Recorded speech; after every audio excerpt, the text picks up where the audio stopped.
I teach in the Department of Language and Literacy Education, and my program area is TESOL and World Language Education. I integrate the arts in educational inquiry in many different ways. One of my important areas of investigation is how to enliven TESOL and foreign language education through theater and the arts in general. And I use a technique called pedagogy and theater of the oppressed, and I also draw on improv theater strategies. Why? Because I want to see what happens when classrooms become more lively, engaged, personalized, and full of improv comedy.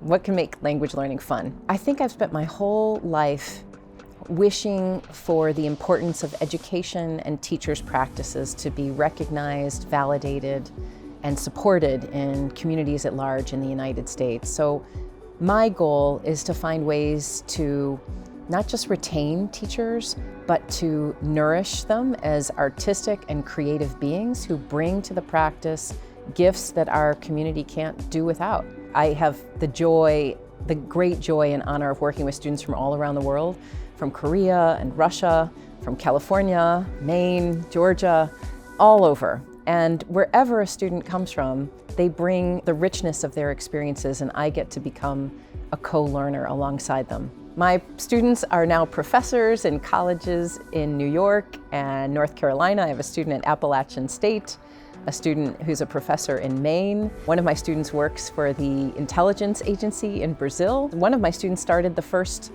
bilingual dual immersion school in the state of Georgia, and one of my other students started the second dual language immersion school in Georgia, so I am so proud of them.